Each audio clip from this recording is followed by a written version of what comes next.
most likely to find yourself sailing across the stars in one of these. You've heard of Grand Admiral Thrawn? Of course you have. When an officer tells you to get a broom, don't ask her where the damn broom closet is. On the left, wait for it, there's your broom closet.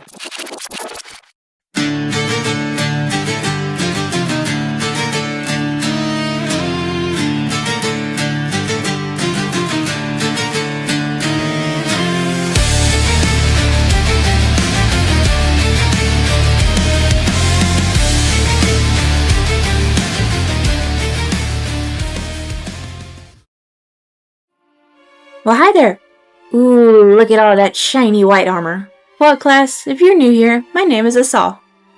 I'm here today to give you noobs a closer look at one of the vehicles you're likely to end up riding around in. Oh, you guys look excited. An Imperial-Class Star Destroyer? How about a Rendeli Dreadnought? Don't believe everything you see on those posters. Hate to break it to you, but especially early in your career, you're most likely to find yourself sailing across the stars in one of these. This is the Gozanti class cruiser. Hey, look, I know it's not sexy or intimidating, and yes, I know you see these things everywhere from freight companies to farms. But this is the Imperial-Class Gozanti. It's the military-grade version. It's got... okay, fine, it's kind of boring. But it is different from the civilian version, I promise. It's got a much more heavily armored hull that extends out over the engines and real weapons. A heavy laser turret paired with a twin turret out back. Not only that, it's set up with docking clamps underneath that can carry 4 TIE fighters or even a couple of walkers. The TIEs especially can detach and serve as escort fighters as you head to the surface. I don't think you quite grasp what that means.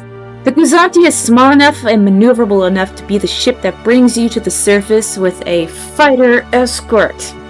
Heading into a hot zone? That's a pretty big deal. Yeah, I know you want to be one of those hotshots showing up in a Star Destroyer. How often have you seen a destroyer land on the surface? You know how those hotshot troopers get deployed to the planet below?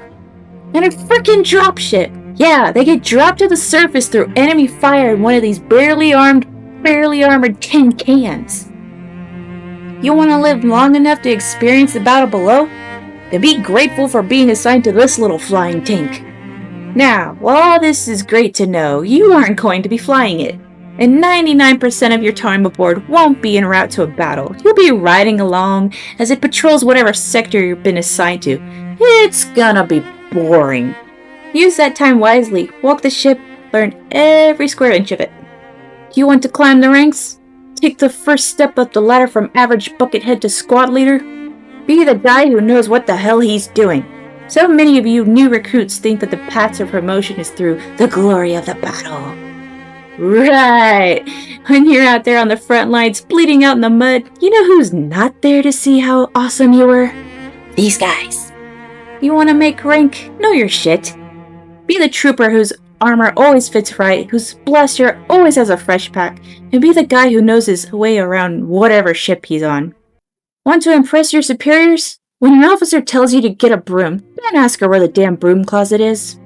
So in that regard, let's have a look at the Gozanti. These things can be laid out a little differently depending on their assignment and when they were built. But this will give you a good idea of what to expect and where to find things. The basics? This workhorse is only about 64 meters long, but there's a lot packed in there, so let's get into it. The Gozanti has 3 decks, and a good chunk of your time will be up top, so let's start there. Alright, the upper deck. Starting at the bow as you come off the stairs, you'll find the galley off to your right, kitchen and mess. It's pretty small, so get used to eating in shifts. On the left, wait for it, there's your broom closet.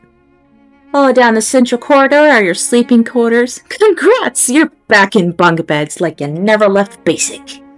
Down at the end, you'll find the refresher room on the left. Your cabins have a latrine, but no shower stall. That's in here along with the laundry units. Opposite that, your comms equipment is in here. Down this section of hall, emergency ladder on the right that cuts through all 3 decks. At the very end is the gunwale through the dorsal turret. Next, down to the central deck, all the way up front is the bridge. A couple of steps down and off to your right, you've got another latrine, but officers get a little testy about you grunts using that one. So don't do it. Captain's quarters just behind that, following by engineering. That white armor means you got no business being in either of those rooms. Over here, however, that's the med bay. Try to remember that one. Lock storage here, and there's the armory. Briefing room up here, not your concern unless you make squad leader. Back here is the upper level cargo area. You guys following along okay? You don't have to memorize all this now. I know better than that. Enjoying the video? Dropping a like is a free, easy way to let us know, and it really helps us out. If you'd like to see more, please consider subscribing, and make sure to ring that little bell so you'll get notified when the next video drops. Have a ship or a battle you'd like to know more about? How about a planet or a species you'd like to see us do a deep dive into? Leave it in the comments, and it could end up featured in a future video. If we use your idea, you'll get a shout out at the end of that video. Thanks for watching. Check your data pads, there should be a copy of these plans in your inbox to study later.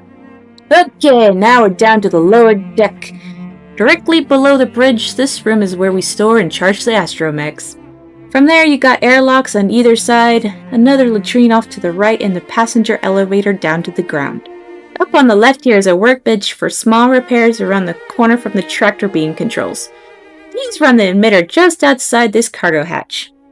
Not to be confused with this hatch, which is where you get access to the escape pods. Please do not stack cargo on top of this hatch.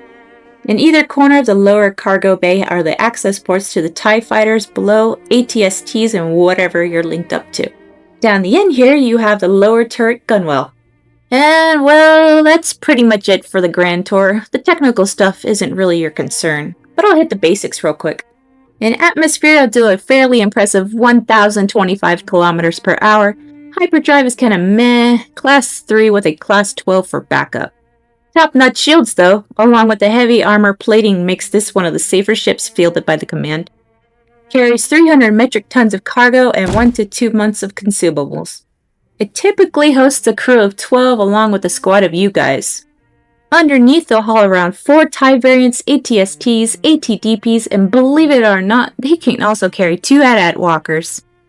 That kinda pushes the limits, but greatly increases the number of troops this thing can deliver to the field. Instead of a squad of 10, now you're dropping 90 troops. Pretty good numbers for a ship like this.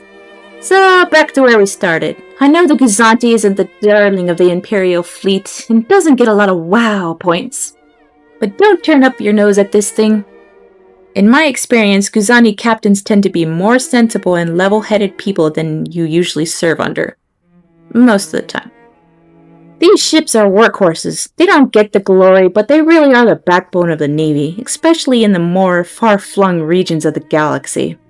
These Corellian engineering-built tanks are dead nuts reliable and are more likely to get you where you're going safely than just about anything else in the fleet. Talk to any troopers who've spent any real time in one of these things. Yeah, they're gonna tell you about the cramped corners and sharing one shower stall with the entire crew. They'll gripe about the smell, the tiny mess area, and the mind-numbing boredom that comes from crossing the vast expanse of the Outer Rim using a Class 3 hyperdrive. But if you pay attention, you'll notice that there will usually be a little smile there as they list off their complaints. Spend time on this ship and you can't help but grow to love it. And if your goal is to land an assignment on some of the Emperor's most famous vehicles, this is where you'll get your start. You've heard of Grand Admiral Thrawn? Of course you have. Well, have you heard of the Blood Crow? Thrawn has a fleet of destroyers under his command these days, but he started his career aboard a Gozanti cruiser named the Blood Crow. Something to keep in mind next time you see one of these things cruising by. That's it for today, troops. Go hit the rec center and call it a day. Class dismissed. Be sure to do the stuff and push the buttons. It means a lot to us. Thanks for watching.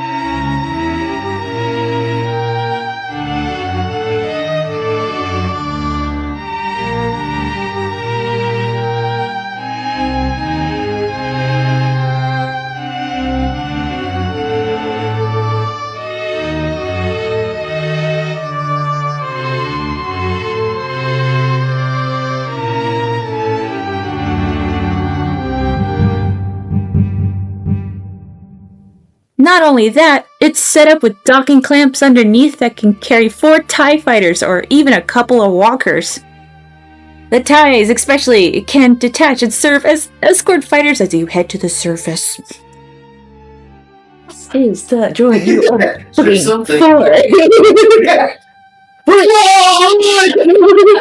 for?